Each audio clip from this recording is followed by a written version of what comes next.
once you know that you can handle pretty much anything that happens inside of you, there's not much that your average business life could throw at you that's going to scare you. You're watching Young and Profiting Podcast on YouTube. Welcome to the show. I'm your host, Hala, and on Young and Profiting Podcast, we investigate a new topic each week and interview some of the brightest minds in the world. Before we get started, hit the subscribe button and don't forget to click the bell icon to be notified every time we drop a new video. Hey, Olivia, welcome to Young and Profiting Podcast. Thanks. It's such a pleasure to be here. I'm so excited to talk with you. To give my listeners some background, I've been trying to interview Olivia for over 2 years. I was a huge fan of her book, The Charisma Myth, which came out in 2012. It was like the biggest book of the year. Everybody read that book if you're into self-improvement. She became super famous for that. She had a huge TED Talk. I feel like it was one of the most popular TED Talks ever.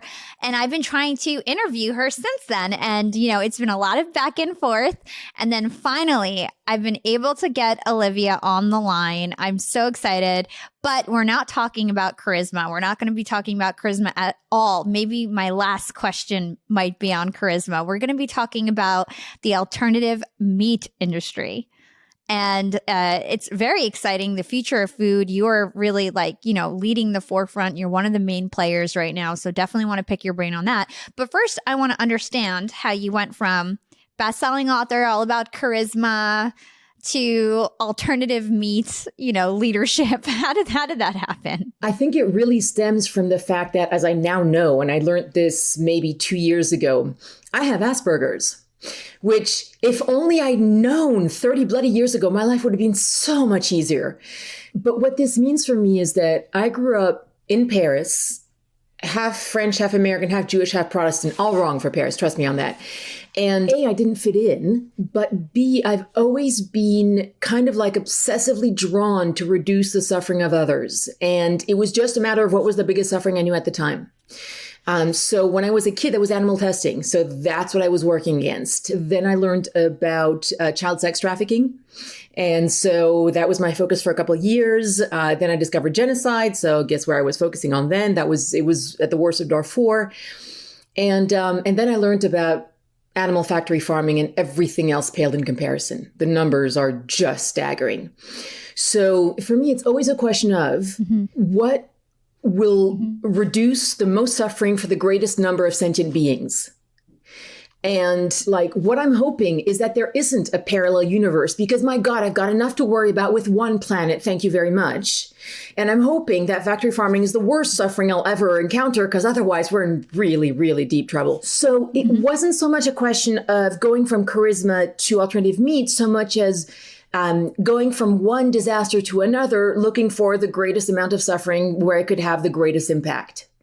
And it's more transition from charisma to genius, in the sense that when I was 18, I looked around myself and said, all right, I got two choices. Either I can exile myself to a desert island, or I can learn how to make this whole human thing work. And I chose option 2 for the moment. I'm still keeping the desert island option open, trust me. But so I had to learn how to figure this human thing out. That was charisma. It's the classic, people said it was a black box, can't be learned. I looked at it, took it apart, explained to others, moved on, goodbye. Now it's the same thing for genius. So now we finally know which part of the brain is responsible for all of that. Here's what it is. Here's how it works. Have fun. Goodbye. Sorry, that was a pretty long-winded way of answering your question. I haven't answered your question at all. And I can try to give you a shorter answer too. No, it's fine. So just to give my listeners some context, you're talking about The Genius Myth, which is your new book coming out in, I think, a year or two. It's coming out in a while. So help us understand how this all is related, because you're doing so many different things. You've got charisma myth, genius myth, alternative protein. How is it all related? In a sense, the two are separate. Everything that's alternative protein related is, or at least started as, the pro bono side of my life, which usually takes up between 1/4 and 1/3 of my time. The genius myth was, in a sense, a logical extension of the charisma myth. With charisma, we were looking at a complete black box that people were certain was innate. Magic, you have it, you don't. Turns out, no, it's learned behavior. With genius, same thing. People assume that either you're a genius or you're not. Well, no, it turns out that there is a specific part of your brain. We finally know which part of the human brain is responsible for all human genius, innovation, source of inspiration, what have you. And This is the first time that it will be explained from a practical angle. Even most neuroscientists, if you tell them about the default mode network, they'd never have heard of it. The default mode network, this is the part of your brain that's responsible for all genius. Here's the absolutely bloody marvelous thing. You can't be born without it. You are literally a genius by default. The only difference, well, okay, fine. There's a few more differences between most of us and Einstein, but the main difference really is how good of an access you have to that genius engine inside your brain and how good of a shape it's in, and do you know how to get the most out of it? But I can promise you that every single human being, if you can walk, talk, and breathe, you've got a genius engine inside your brain. So that's amazing that we all have a little bit of genius inside of us. And once that book comes out, I definitely want you back on the show. Hopefully you're doing interviews again. We were talking offline and Olivia told me this is her last interview for the next 2 years. So lucky me. Very excited about that opportunity. And Olivia, by the way, I know you're in a very remote location, so your internet is cutting a little bit in and out. But we're going to be catching a local copy anyway, so I think the interview will be fine. But just know that there's a little bit of a delay. No, it's okay. As long as hopefully, fingers crossed, your backup copy on your local computer will be fine. The software automatically does it, so we'll be fine, I think. Yeah, last time me and Olivia were supposed to meet, she was snowed in and she was sending me pictures of this blizzard that was going on around her house. So, but we're here. Let's make the best of it. Let's hope that, everything goes okay. So let's focus this interview on alternative meats and cell ag. And then 2 years from now, when you got your book out and you're ready to do interviews, I'm going to pick your brain on Genius Smith and you have to promise me you'll come back. So let's start with landscape. Let's start with the landscape of the industry. So you've been doing something called alternative protein maps. Yes. Okay. And you've put out so many different editions of these things. So you have these alternative protein maps and they've been changing so fast. I've noticed you've put out so many different iterations of them. So talk to us about why you decided to start these protein maps, essentially for my listeners. So you guys have a visual. It's a big poster with lots of different logos and it keeps getting bigger and bigger and bigger. So talk to us about how fast this industry is growing and why you decided to put out these maps. The maps were suggested to me by a really good friend who's the founder of Moon Express and actually the guy who created Bing and sold it to Microsoft. Absolutely brilliant guy. When we were talking about, all right, did the charisma myth, I now want to give a couple of years entirely pro bono. This is currently the greatest source of suffering, plus it has the greatest impact on climate change. What's the biggest way to impact it? And I was all like, okay, let me focus on policy. I'm going to work with nonprofits. And he, because have I mentioned he is brilliant, told me, hang on, tell me more about that lab-grown meat you showed me on this little piece of paper over there, because I think that if you're going to have a real measurable impact, it's not going to be through nonprofit or through government action. It's going to be through business. And he suggested the maps as a way to understand the industry. This is 2018. The Game Changers hadn't yet come out. If any of your audience has not seen the James Cameron documentary, The Game Changers, have you been living under a rock? Go watch it. It'll blow your mind. It is now the #1 most watched documentary of all time on any platform, you name it. It's brilliant. At that time, when people thought alternative meat, they usually thought, Boca burgers or something like that. Now, rather than give you the slow process, I want to tell you where we are now. And you have to realize, Hala, that right now, as in already now, I swear to God, this is already real. We have currently lab-grown or cell-based foie gras, bluefin tuna, Wagyu beef, Kobe beef, obviously, sturgeon, horse, alpaca, sheep, rabbit, antelope, kangaroo, and I'm missing quite a few of them.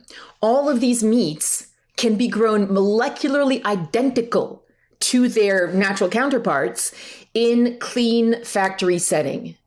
So that's still nothing, believe it or not, because that's just creating meat in a lab. Fine. The thing that's really mind-blowing is what the air protein people are doing. And what they're doing is they're literally creating food from thin air, or rather they're growing protein in car exhaust.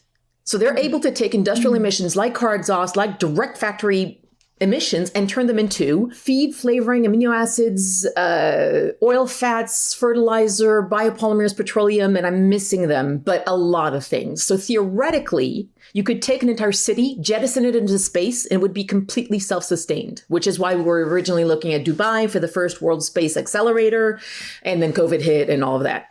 But that's what we're looking at. Theoretically, there's one company, for example, Kiverdi, run by a brilliant woman called Lisa Dyson. They could, hypothetically, take a scientific magic wand and make entire landfills disappear. So you could take a city the size of a city-state the size of Dubai, jettison it into space, and it would be completely self-sustained.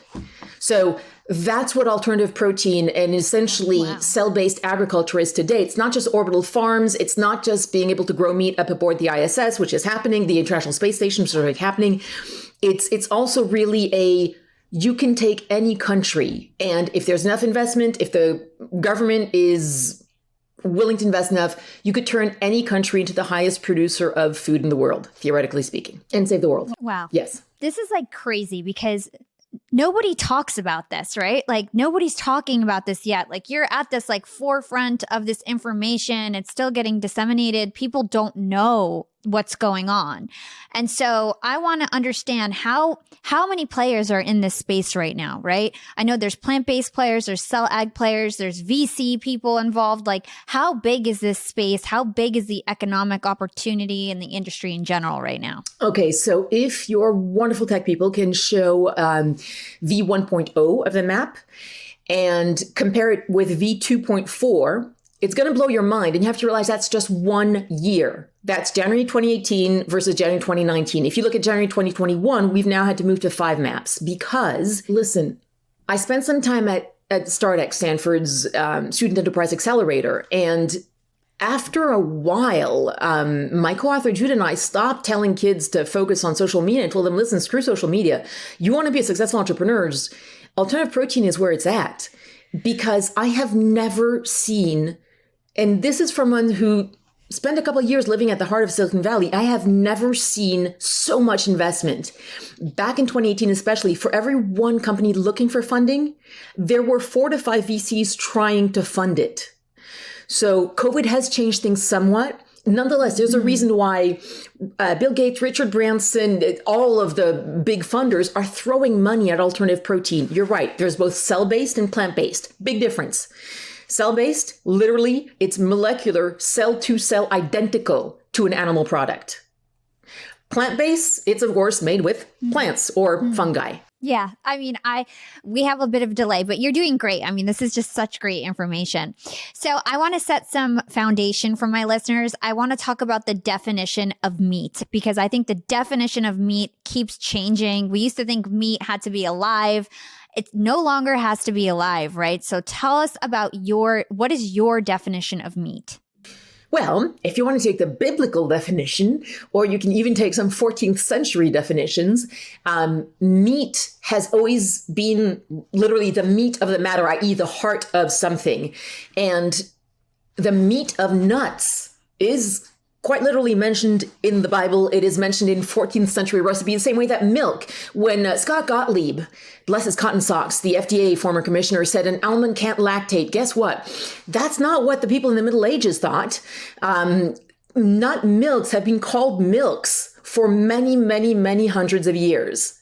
I think the easiest definition, and I understand that lobbyists will have a problem with this, but for me, meat is center of the plate protein. The thing is, as time goes on, the source is going to become less and less important. I mean, when we're at the point when we're creating whole cuts of chicken out of thin air, and it's molecularly identical, molecule for molecule, to what you would actually get off the back of a cow, the only difference being that animal agriculture creates, 40% of the total greenhouse gas emissions?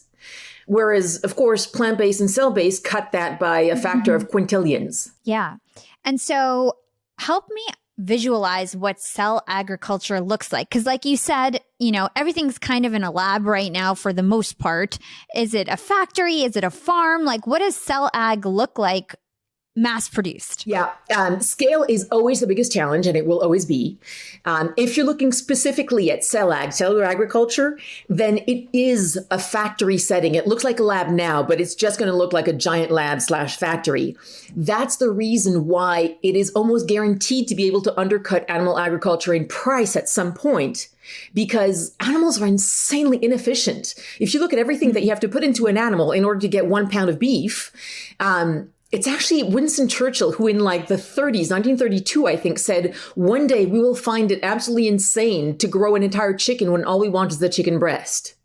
Well, guess what? In a clean factory setting, not only can you grow the chicken breast, but also, and I'm sorry, this is going to shock some of your listeners, but in most countries in the world, specifically in the US, meat is allowed to have a certain percentage, allowed by the FDA to have a certain percentage of feces and human byproducts, i.e. hair, nails, skin in it, and be sold. So that is, again, legal. You can literally have crap in your meat, and there's a certain percentage of that, and rat poison also, and rats also.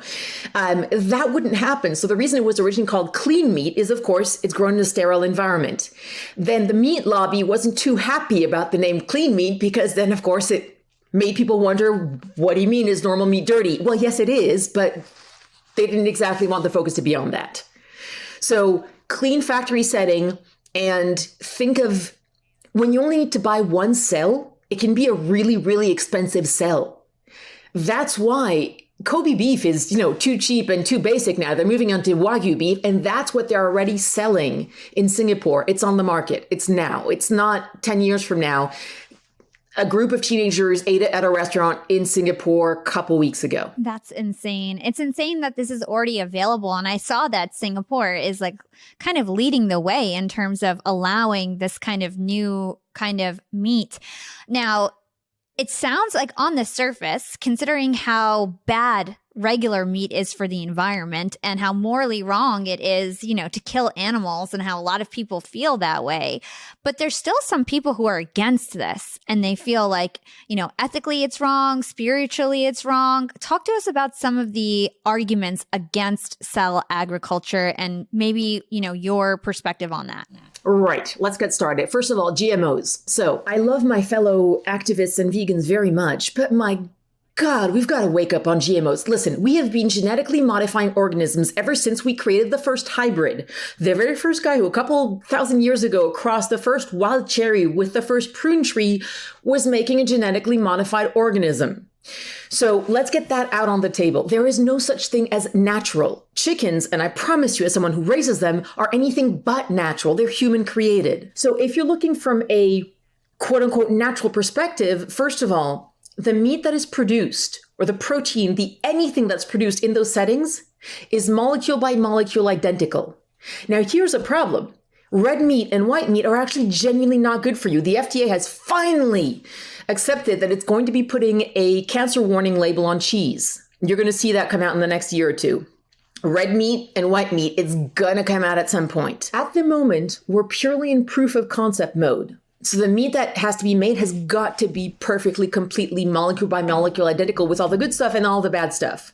In 5 years, once humanity has woken up and realized that this is possible, then we can remove all the terrible shit from meat. And then you can have meat that's actually genuinely healthy for you in addition to tasting really good. The issue that people have with regards to this is still exploiting animals because this is taking one cell from them.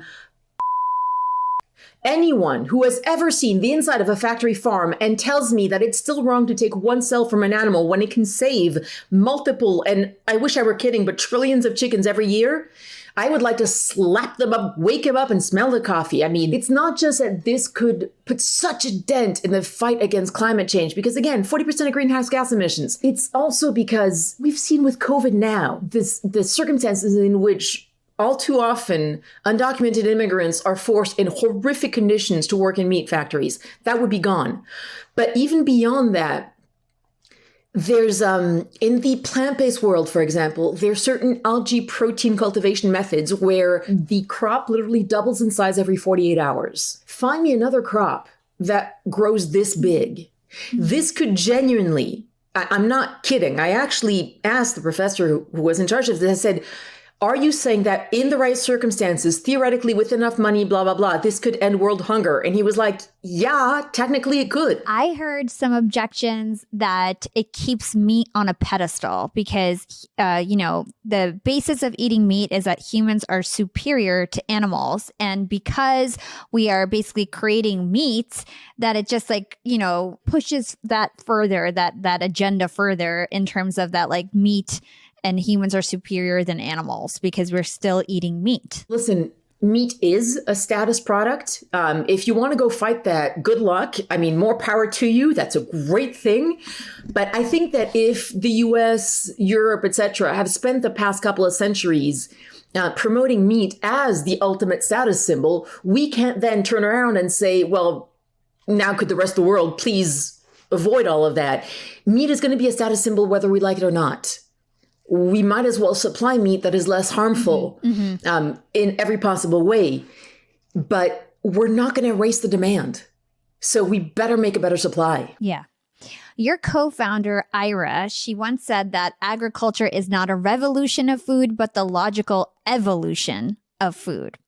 So why do you think she said that? Why is it an evolution and not a revolution? So Ira and I feel slightly differently about this. Ira's father, Willem van Elen, is actually the guy who came up with the practical way of creating clean meat. And it's his patents that Tetrick bought to create the world's first lab-grown burger in 2013. So Ira is kind of the keeper of the flame. And her perspective is that agriculture she's in favor. I'm personally against. But then on the other hand, I think that humanity is a plague, a pestilence, and the worst thing to ever have happened to this planet and every other human being on it. Ira likes humans. So you're looking at two co-founders with slightly different views of how to approach the world.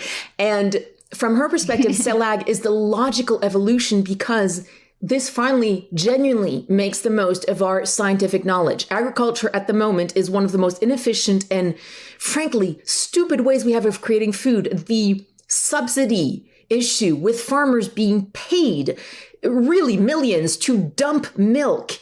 That's just one example because it's so common in the West, where there are people being paid to trash a product that could feed other people who are hungry, and the money that is being paid to those people to trash the product could also it's crazy. So our agricultural system is profoundly broken. Our farming system is worse. And so, yeah, this is a logical evolution for agriculture. Now, personally, I would prefer if you could just, wave one of those magic wands and get rid of humanity altogether. Get rid of the humans, all the problems go away. Unfortunately, I don't yet have a good way to do that. So in the meantime, I'll try to minimize the impact of humans as much as possible. I love that. I love how passionate you are. So something I heard you say before is that you think that there's going to be a global protein crisis. And you anticipate that this is going to happen in the future. So why do you think we're going to have a global protein crisis? What do you see coming up? No credit whatsoever to me. The data is out. It's well known. We're not ready to feed 9 billion people. And we're especially not ready to feed 9 billion people who each of them think that they need more protein than they actually do. Almost all of us in the developed world consume far more protein than is good for us. And again, watch The Game Changers. It will bloody well blow your mind. But meat consumption is continuously rising, and we're already past any sustainable point for meat. Now, what's really interesting is if you look at some of the most advanced countries in the world, Finland, which has one of the, frankly, most advanced societies in terms of education, healthcare, you name it, they've passed peak meat. Meat consumption in Finland is starting to decrease for the first time. So we can only hope that this will be the case for other Western countries. But in the meantime, China, India, the BRIC countries, they're all ready to get their meat now. And again, since the West has been leading the charge on this, we can't exactly say, well, fine, we had a fun time gobbling meat and screwing up the environment, but you can't now because it's too late. So there is a protein crisis. It's here already. And either we find a way to supply the protein in a way that does not finish bringing about complete climate chaos, or we're screwed. Yeah. So let's talk about how much people are eating meat. I'm going to rattle off some stats here. The share of Americans who call themselves vegan or vegetarian has not increased in 20 years. In the 1970s, the typical American ate about 120 pounds of meat each year. In the 1990s, she ate 130 pounds of meat each year. Today, she eats over 140 pounds or 2.5 pounds a week, which is a record high. So Americans, at least, are eating more meat than ever. Let's talk about how we're going to convince people to stop eating meat. I know you're of the perspective that Gen Z is going to lead the way. Why do you believe that is true? Why do you think the younger generation is going to have an easier time eating cell agriculture? I'm a big fan of Gen Z. Listen, millennials, I'm very glad you're here. You're lovely. But man, Gen Z, they're fabulous. So depending on who you listen to, Gen Z is 1995-ish to 2012-ish. Millennials, depending on who you listen to, it's 1981 to 1997. First of all, there is one number that's thrown around. I don't know how accurate it is, but apparently one American eats as much in a year as 32 Kenyans. The amount of food that America wastes could feed several countries. Yes. So there's a couple of differences. Oh my God, I'm going to be so politically incorrect. Please feel free to edit any and all of this out. Never be shy about cutting off stuff I say. Listen, baby boomers, sorry for anyone who's listening, are spoiled brats. And the problem is that they were raised with the mentality of, if you work hard enough, you can and should and will get a perfect life. Millennials, your generation, is the last generation that was raised with still the apparent promise of perfection. You still, if you do the right things, work hard enough, have the right airbrushing, and you too have Kim Kardashian's prep team, can look like the glossy cover of Cosmo. That changed. And I heard a really, really interesting theory that it's because millennials are the kids of boomers. And boomers, again, last generation that was where they had a better standard of living than their parents, right? Whereas Gen Z are the kids of Gen X.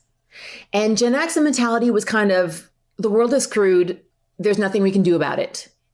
And they raised their kids, who now Gen Z are saying the world is screwed, but thank heavens they're saying, and there's only us to do something about it. So if you look at the trifecta, the holy trifecta for food buyers up until now, it's been price, taste, convenience. That's the three elements. Gen Z has flipped that on its head. Because all of a sudden, price, taste, and convenience have got to compete with ethics, with sustainability. And the number one value for Gen Z, number one above all else, is always transparency. Transparency is not something Big Food's a huge fan of. And so if you look at the revolution that's happening right now in the food world, everything's changing because of Gen Z. And if you think Gen Z is serious, you should, Gen Alpha, there's kids 5 years old who are telling their parents at the dinner table, sorry, I don't eat corpses. What's the parent going to say? That is literally a dead animal on the table. It is a cadaver. The kid says, I'm not a zombie, I don't eat corpses. It's hard to argue against.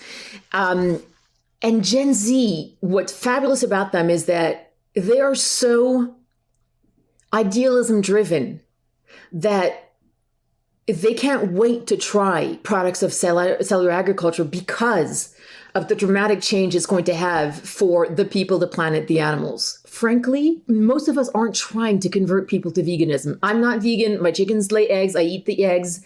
And the percentage of Americans who are vegan are probably not going to grow. That's okay. Impossible Burger and Beyond Meat, they weren't focused on vegans. They were focused on meat eaters. That's the revolution.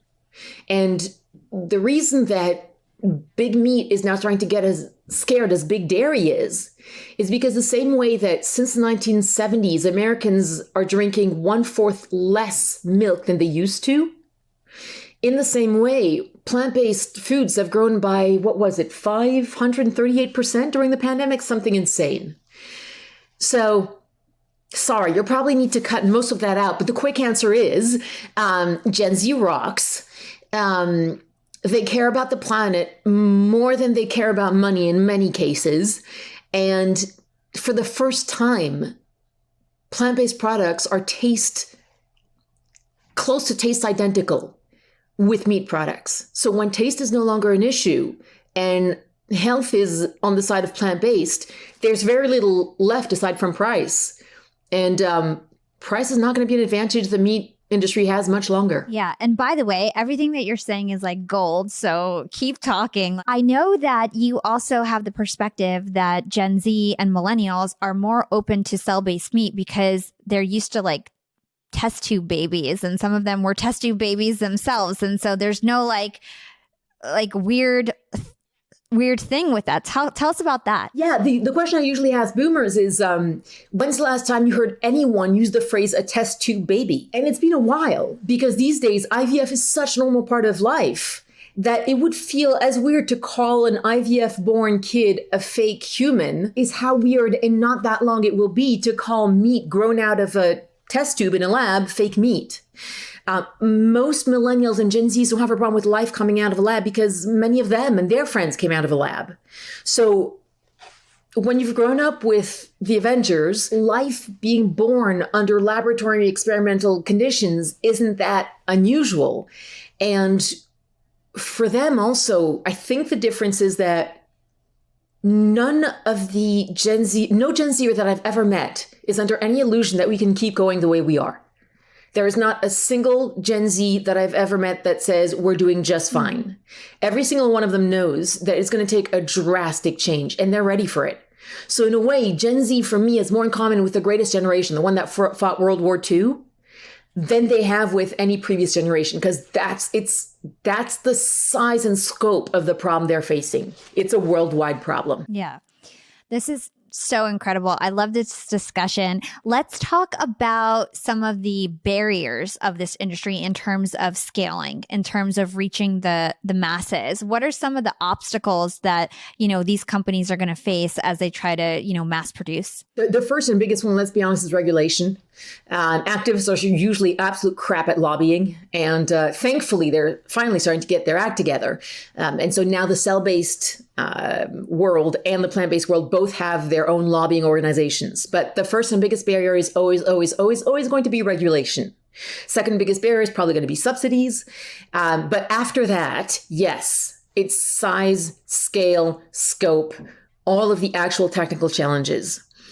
Plant-based is going to be solved so much faster. With plant-based, I can never remember, is it Ethan Brown or Pat Brown? One of the Browns, whoever is started Impossible, I think it's Pat, he's aiming to undercut the price of conventional meat in less than 5 years. So he wants Impossible Burger to be cheaper than the cheapest possible, crappiest White Castle slider in under 5 years. With cell-based, it's going to be a lot longer before it's price parity because it's harder. This is where 3D printing plays an interesting role. 3D printing is really taking off, and there's 3D printing of cell-based, but also 3D printing of plant-based. And with 3D printing, I don't know if it'll happen, but if they want to, China has the opportunity to, at a single stroke, reduce their dependency on foreign pork imports, greatly progress towards their climate goals, and become the leader in 3D printed protein all in one go, because no one does cheap manufacturing better than China. So depending on whether the Chinese government wants to get into that or not, they may speed things up. But otherwise, it depends who you ask, but 5 to 10 years at least until it is affordable to a well-off consumer in the Western world. That's the current estimation. That being said, it's been moving. Listen, 5 years ago, no one would ever have thought we'd be making food out of thin air. So who the honestly. Yeah. And so let's talk about the breadth and scope of this space, because it's not just scientists who need to be working on this. Like, what kind of skills does this industry need? What kind of companies are involved aside from just, direct to consumer or, business to consumer? What's the scope of this industry? What's the scope of this industry? It's really fascinating. Now, let me pretend and talk as if your audience can see the slide. If you look at the industry overview of alternative protein, what you'll see is that it's an astonishingly diverse coalition of stakeholders that's coming together.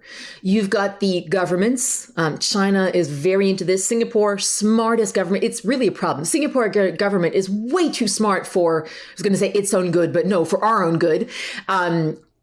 They already are so far ahead that they're already invested in so many of the incubators that are working on this. That can create its own problem for innovation later on. But point being, the smart governments are already onto this. Oh, by the way, as someone who grew up in France, guess which government is the most retrograde, the stupidest, the most backwards? France, of course. The French Minister of Agriculture tweeted saying, "You think in France, this will be agriculture? Never!" And I'm like, and this is why France will never be a world player on the world stage again. Like, that's it. You also have big meat. The biggest funders of the cell-based ag is actually Tyson, JBS, PHW, because big meat, they're not better people than big dairy. They just have more money or smarter people. And so, whereas big dairy is still trying to fight plant-based milk, good luck on that one. Please show your audience the number of different milks we have, because people still think there's like a handful. We're up to 34 now, including banana milk, lotus blossom flower milk, pumpkin seed milk, et cetera, et cetera. And by the way, cell-based milk and breast milk, of course. The other really interesting thing is venture capitalists. And this is, I think, what's unusual, celebrity investors. So whether it's ultra high net worth individuals, interestingly and fascinatingly, for some reason, the heirs of family fortunes are really into this. They tend to have a strong sense of family responsibility. And so you'll find a lot of successful entrepreneurs, the founder of Twitch, for example, founders of Reddit. You'll get a lot of the actors. And what's really interesting is how genuinely passionate they are. It's really a nice marriage because the startups need the attention. Now the celebrities say that they kind of have to be involved in some form of a sustainability something. It's de rigueur, if you will. It was like, what kind of jobs are involved in this? Like marketing, engineers. It's not just scientists. It's all different kinds of people and all different types of companies, right, that need to be involved. Yes. The scientists, it's obvious, but we really need engineers. We badly need people who are experts in automation. So software, hardware, you name it. We've got plenty of tissue culture engineer, though, by the way, if you want a career where you're guaranteed a job, go for tissue engineering, cellular engineering, all of that. You will be hired before you even get your diploma. It's crazy. Plant-based. No, go ahead. Plant-based is going to make a big difference to the world, and that's fine. That's lovely. Cell-based is going to make an equally big difference to the world, and that's fine, that's lovely. But neither of these can have even the beginning of the impact that the fungi world could have. And the problem is that fungi has a terrible, terrible PR image. In the US, I love my fellow Americans, really I do, but when you say the word fungus to an American, they usually think tonal fungus, right? Because Americans have no culinary history of they have no culinary history whatsoever. Sorry, I'm French. What you have to realize is what we're making with plants and with algae, for example, out of the plants we know is already stunning. We're making silk out of algae. We're making pigments, paint, pharmaceuticals, cosmetic. It's really impressive. But that's one part of the plant kingdom. Fungi are an entire bloody kingdom all to themselves, of which we have barely scratched the surface. Fungi can replace a common brick, for starters. You can grow tables, chairs, conference room furniture out of mushrooms. Ecovative, for example, ecovative design, they have gorgeous, gorgeous lampshades and everything. Eventually, in not too long, you will literally be able to grow your own house out of mushrooms. Talk about an infinitely renewable resource. Like, the construction industry is going to be turned on its head. But that's just construction. In food, fungi can solve pretty much anything. All the scaffolding problems that cellular agriculture has, enter fungi. Fungi is what is helping us finally get the exact taste of meat that we need from non-meat plant-based products. The biggest revolution potentially from fungi is going to be in fashion. Because leather, silk, cashmere, the cashmere was amazing. every possible textile really that I felt. The leather was just stunning, made from fungi and at a speed and for a price that's going to leave traditional leather like so far behind, because you don't need to grow an animal anymore. All you need is a basement. And at the same time, fungi is also the most democratically, anyone can start a fungi factory in their cellar. There's no, he's not 7-year-old anymore. He must be 11 now. Kid in Detroit who started a mushroom farm in his basement and is now employing, I believe, 12 people and has he can't hire fast enough. That's one of the reasons there's so many mushroom kidpreneurs. And that's where I see where millennials could really come into play. Gen Z isn't as interested in marketing and PR and the appearance. Listen, if millennials can take over the fungi world, fix the PR problem, you could fix climate change, significantly put a dent in world hunger, cut the negative sides of the fashion industry by at least half, revolutionize the construction industry, also solve a lot of big pharma's problems, as well as, environmental remediation. Oh, and the ocean plastics. So yeah, please take over fungi. We need your help badly. It's so crazy. I mean, I've heard you say before that like mushrooms can basically save the world. And it's so crazy to just hear you talk about this. And like I said, I've never heard about this before you. Like, it's not really mainstream at all. So where can people learn more about fungi, mushrooms, cell ag? What are the companies that we should know their names of and start to, I guess they're all private now, but once they go public, invest in? Like, where should we go learn more? Okay, so first of all, I should have invested in Beyond the minute they hit the market. And honest to goodness, I literally wasn't paying attention that week. And so by the time I realized that, this was the week they went public, it was too late. So don't necessarily take any investment advice from me, but what I can tell you is the companies that are making the most extraordinary products. So in fungi, the one that's going to blow your freaking mind is Ecovative. If you send me an email, I'll send you all the links to all the companies. You're also going to see them on the maps. Ecovative already makes not just, they now have had to split the companies because people are so ignorant of just how much fungi can do that people weren't understanding that the same source, fungi, could make not just furniture, but also pigments, food, etc. So they split into several companies now. So Ecovative is where you're going to find all the furniture. You'll want to head to Bolt Threads for everything that's mycelium leather. Oh, this is the other thing. Oh man, I think it's Bolt.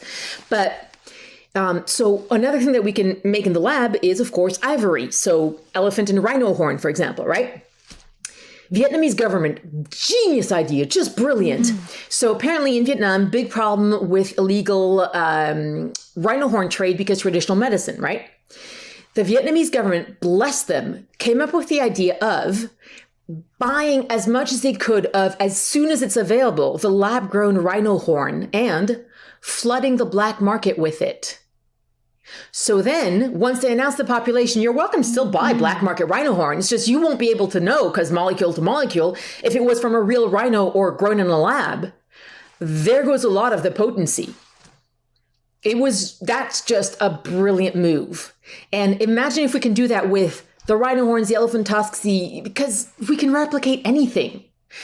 So Bolt Threads is great to learn about a lot of the ivory, leather. I'm pretty sure they're doing the spider silk and cashmere, lab-grown cashmere. The 3D printed, the best company to look up right now is Nova Meat, Nova and then meat. They're doing 3D printed plant-based meat. One thing I think that is absolutely stunning is, imagine this.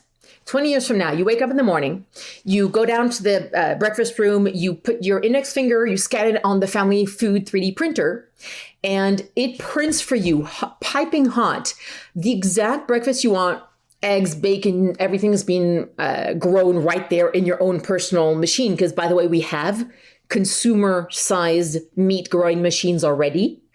But also, it will have put every single supplement and medication that you ever need to take. So the DHE, omega 3, 6, 12, whatevers. You need never take another pill in your life again. So hopefully that'll be your breakfast someday. Nova Meat, that's what they're working on. If you want the single most advanced companies in the entire world, that would be Air Protein, literally airprotein.com. They're the ones who are creating chicken out of thin air. And their sister company, Caverdi, is the one that can wave a magic wand and have entire landfills disappear. I don't know if it's public yet. So I'm about to say something and you're welcome to put it out. I just don't know if the website is available to the public. But the project that we were working on pre-COVID was the world's first space food accelerator. So why was it called the first space food accelerator? Honestly, marketing. I personally don't give a crap about space. Have I mentioned that I'm not a fan of humanity? I don't think we should be spreading it anywhere else. However, NASA is a big fan of spreading humanity all over the place. And as it so happens, cellular agriculture is genuinely made for space because cell ag grows anaerobically. So in fact, orbital farms are an even better medium for growing food as far as cell ag is concerned than the Earth. So for me, it was more a question of, great, NASA's into this, all the big billionaires want to fund space travel into this. I'm into the science that comes out of it. And so this was the world's first space food accelerator. It was going to be based in the UAE. We had an official discriminatory hiring policy in 3 steps. This is what it was. This is the UAE, right? So step 1. Oh, this is for the staff, not for the startups. Step 1, is there a GCC, a Gulf Council country woman, qualified and available for the job? Step 2, is there a Middle Eastern, North Africa woman qualified and available for the job? Step 3, bloody hell, is there any woman qualified and available for the job? Step 4, fine, now the men can apply. So as far as the staff went, including the security detail, we were very clear that we were going to hire every single woman we could get our hands on in the UAE, which is one of the reasons that a couple of the various Emirates were quite interested in having us come, because we were going to hire, well, I think almost every cell tissue PhD engineer they could give us in one go. And that was going to be coupled with the world's first living lab hotel. No, I'm pretty sure it's not public. I have one more question about meat. I want to talk about crickets because that's the thing that people keep talking about is this like cricket option for meat. What's your perspective on bugs and using bugs for protein? Okay, if you're looking from an ethical standpoint, the problem, of course, is are bugs sentient? And I don't want to worry anyone, but crickets have been shown to react to Prozac, which means that they can feel certain emotions that are then impacted by Prozac, which is not a great sign if you want to believe that they're not sentient. But even more than that, listen, bugs aren't going to take off in the West. You can try all you want, but I think it's going to be just like the digital gap. You know how Africa skipped right over landlines and went straight to cell phones? I don't think we're going to go via bugs. I really do think that it's going to be a straight shot into cell ag, because by the time bugs even have the hint of a chance to be accepted as a protein source, by then, if Wagyu beef is affordable, what the hell are you going to eat some crickets if you can, get a ribeye steak printed in front of you? Yeah. And I think people are disgusted to think about eating bugs. I think it's a harder sell than like cell ag because like you said, it's something that we're familiar with. It tastes just like meat. It's molecule to molecule exact. Nobody wants to go eat bugs then. So I agree with you. I think it's probably going to skip over. So let's close out this meat topic. I want you to tell me what you think the future is for cell ag. Like help us imagine what 20 years or even 10 years from now might look like when it comes to the meat industry. 10 years from now, you'll go to Whole Foods and you will see side by side 3 different kinds of protein. You'll have the conventional meat aisle, you'll have the lab-grown meat aisle, and you've got the plant-based aisle. And at that point, lab-grown is probably going to be cheaper than conventional, especially for the higher cuts of meat. It's going to take a while to undercut chicken, but ribeye steaks are going to be cheaper in Selag very, very quickly. And the other thing is that in even 10 years, eating meat from conventional agriculture is probably going to be seen as immoral from a climate perspective. So in many ways, the transition is going to happen whether people like it or not. Society pressure, I think, if climate moves the way it does, means that your two socially acceptable choices will be plant-based or cell-based. And I don't know, I think that in 10 years, you know what, that's not a great answer. Let me come up with something more imaginative and then tell you at the end of the, once we've talked about other things. Because I'm not sure anyone could give you that particular answer. I'm not sure I've got any insight that could give you anything other. Oh yeah, except for one thing. Food is internationalizing at such a speed that, for example, omni-pork in China is, so pork products have to taste differently in the US and in China. And that's not public either. I take everything back, ignore what I've just said. I will come up with a more interesting thing to tell you about what it's going to look like in 10 years. But I don't think I can say anything more on that right now. Yeah, Singapore seems like they're just like taking charge here. All right, so let's skip over to Genius Myth. Great discussion on meat. Let's talk about the Genius Myth. So like I said, you came out with the Charisma Myth back in 2012. It was one of the biggest books out. I think everybody either listened or read that book at some point if you were around in 2012. So what's the Genius Myth? Why did you decide that you needed to write it? And what can people look forward to in terms of the takeaways for that book? Both books are pretty simple. The Charisma Myth in one sentence. The Charisma Myth in one sentence. Okay. Charisma, it's not innate. It can be learned. Here's how. Genius Myth is pretty much the same thing. Genius, it is innate. You do have the capacity, and here's how to get the most out of it. In both cases, I like taking things that people say are unexplainable, unteachable, magical, and incomprehensible, and then just taking them apart, figuring out how they work, teaching others how to get the most out of them, and then moving on. The Charisma Myth, this please don't cut out, leave it in. Would you please, people, stop buying the damn book? It is more than 10 years old. It shouldn't still be the Bible in the field. The science has got to be out of date by now. Someone should have written a better book. That's the reason why I don't give interviews on it anymore, because it's 10 years old. So far, apparently no one has written an update, but someone please do. The Genius Myth is going to be the first time that the brain's genius engine, which is that part of the brain which we now know is responsible for pretty much all human genius, innovation, inspiration, artistic creation, you name it. We finally know what it is, what it looks like, how it works, well, more or less, how you can get the most out of it, how you can screw it up. And so the Genius Myth is literally that. Hi, here's what genius is inside your brain. Here's how you make it work well. Here's how it doesn't work well. Goodbye. There you go. That's a Genius Myth. Awesome. Well, I can't wait to pick your brain about that the next time you come on Young and Profiting Podcast once that book is released to the public. This is your last interview for 2 years. So hopefully, lots and lots of people will listen to this. Is there anything that you want people to know?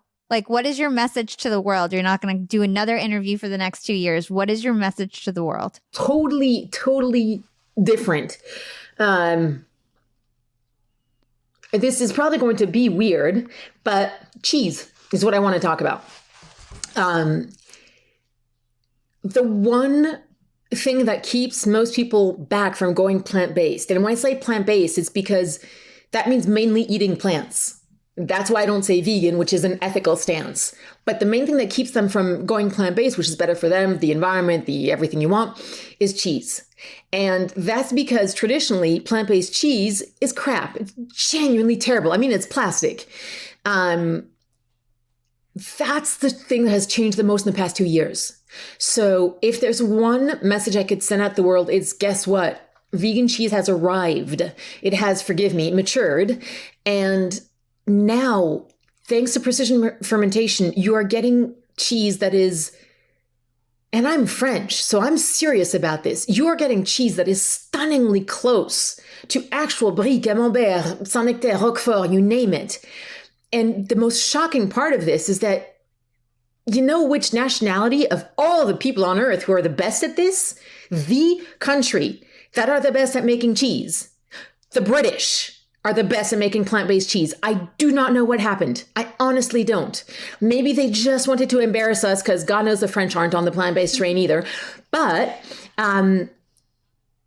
if cheese is what's holding you back from adopting a healthier lifestyle, I promise you that that's where you should be looking in terms of food. And actually, if you're looking at investing, nope, if you're looking at investing, you should be investing in plant-based ice cream. Okay, if you're talking investing, what Big Dairy should be really worried about isn't plant-based. As said, we've got more than 30 different kinds of plant-based milk. What's really going to put them out of business is microflora. Because with microflora, it's literally dairy molecules just grown without the animals. And the microflora ice creams that are coming out, if I remember correctly, when Perfect Day auctioned theirs off, it went for like $1,000 a pint, which obviously is just because it's a novelty. But invest in a microflora-based ice cream company. That's probably where you'll get the fastest return if you're looking at investments. I don't know if that was at all the message you wanted, but yeah, cheese and ice cream. You know what? All of this is just so interesting. You've been rattling off so many just interesting facts, things that people don't think about often. So I really appreciate it. I think my listeners are going to really appreciate it. So everything that you said today is valuable. I just want you to understand that. The last question I ask all my guests is, what is your secret to profiting in life? And this doesn't have to be financial. It could be, personal. Like, what is your secret to profiting in life? And you are a very successful woman. You have, like I said, one of the biggest authors of our generation. I got a lot done early on and burnt out because of it. I think I had my first burnout, having the experience of, having more money than I knew what to do with, more time, more everything you want at 25. And the advantage of that is that once you burn out at 25, a lot of the things that people spend time chasing hold less appeal for you. If there's one thing that has made my life immeasurably better in the past couple of decades, it really, really, really has been getting comfortable with who I am. Now, granted, I may have gone a bit too far in that direction, since now I really don't give a fuck. And that's a problem of not having anything to prove anymore. But had I but known when I was in high school just how much easier and better my life had been if I did not care what other people thought, that it was in fact the best way to have. Before I got married, I had a harem. And if I had only known that the best way to get your own personal harem is simply not care what boys thought about you, and then they'd all fall at your feet. And same for business in many ways. So self-acceptance, I think, really is it. And don't get me wrong, self-acceptance is tough work, especially for those of us who are more comfortable in our heads. You're going to have to meditate at some point. Sorry. And for those of us who are more mind-oriented, we tend to gravitate towards Vipassana, nice, dry, cognitive work of the mind, insight meditation. But you have to think of meditation as a toolbox. And the same way you wouldn't use a screwdriver or a hammer for the same thing, you shouldn't use Vipassana or Metta for the same purpose. People like you, like me, all the overachievers, we don't need more intellectual insight. What we need is the messy, awkward, uncomfortable work of the heart. And Metta, M-E-T-T-A, loving kindness meditation. Now, don't get me wrong. Metta's a bitch. I hate Metta. It's awful. It's bloody awful. But that is what got me the biggest and fastest transformations personally. If you look at the person I was pre my first Metta retreat and post, different human being. And I'm going to horribly paraphrase, I think it was Thoreau, who said, I could feel my soul growing like corn in the night, and by God, it was painful. My first Vipassana meditation retreat, 7 days of silence. It's not actually silent. There's way too much talking on a meditation retreat. Trust me about this. But the 7 days of stillness, silence, and solitude, really not that much of a problem. 7 days of metta, I wasn't sure I was going to survive, because that is work I wasn't ready for. Intellectual courage for me is easy to have. You're asking me to give up. Sorry. I was going to say, what was that retreat? Say that slower and explain to us what this retreat was. I went on my first meditation retreat when I was 22 or 23, I think. And listen, it was a life-changing experience. There aren't that many things of which I would say this will change your life. I promise you that a 7-day meditation retreat will. Even if it's billed as a silent meditation retreat, usually there's at least 2 periods per day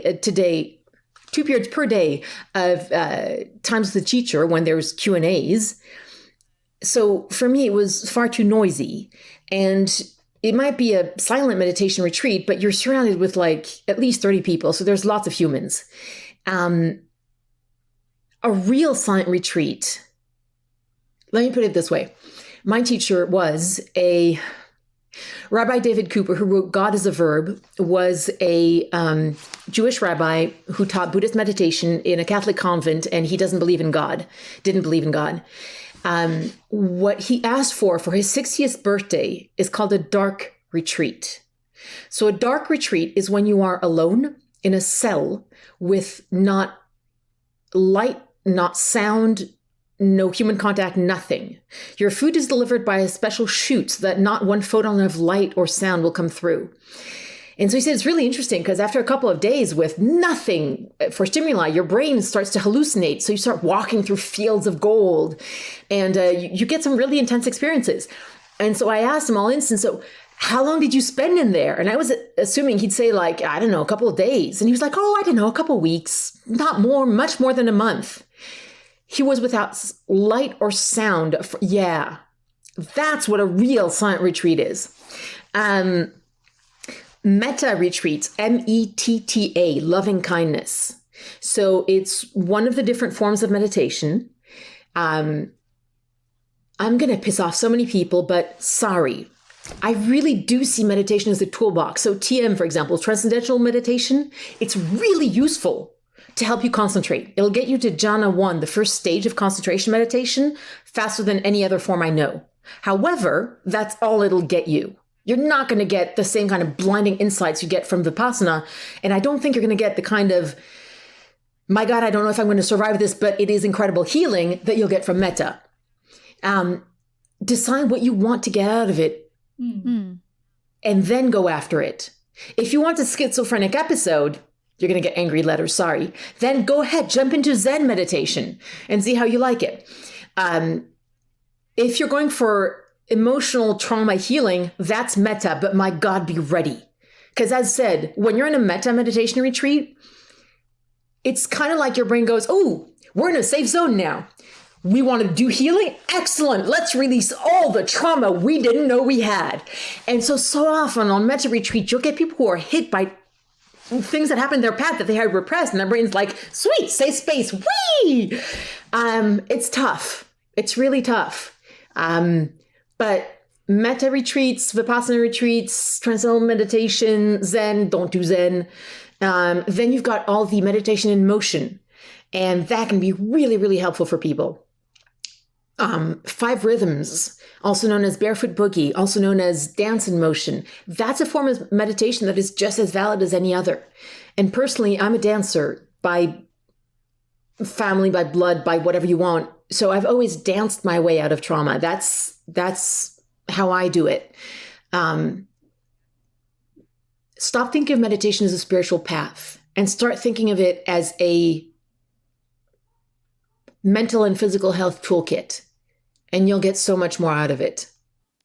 I love that. Wow. Nobody has ever given that answer for their secret to profiting in life, but I love it. I think, it's so unique and it just speaks to you. You're such like a futuristic person. What are you sorry about? What are you sorry about? We have a delay. No, don't worry.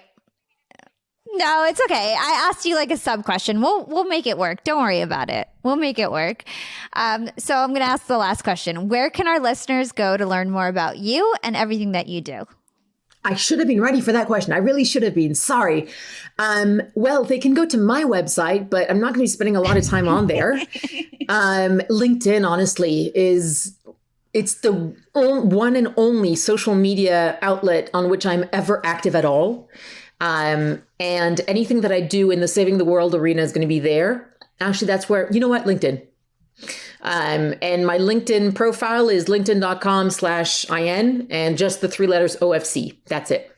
And resources for learning more about the future of food and how to save the planet.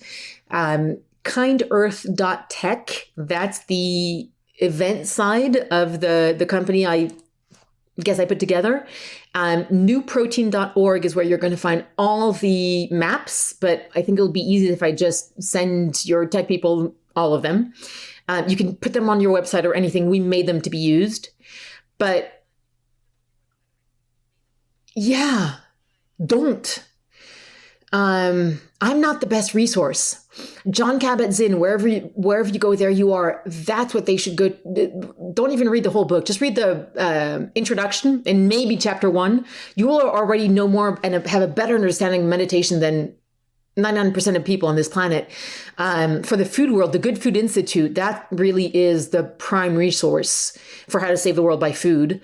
The cell-based stuff just isn't public yet. Whatever's public is going to be on LinkedIn. I think those are the best resources I can give you. Yeah. In terms of self-improvement. Okay, great. Sorry, just one last one. Don't get the audio. I do not know why, because she's an amazing person on audio, but the audio version of this book will make you want to shoot yourself. Get the actual paper version of a book called Radical Acceptance by Tara Brach. Have you ever met a guy called Tim Ferriss? Yes. Okay. Yes. Tim is not necessarily an easy guy to convince. And as he said himself on his podcast, everyone tells him this book will change your life, and so he usually doesn't. This one, A, he read it.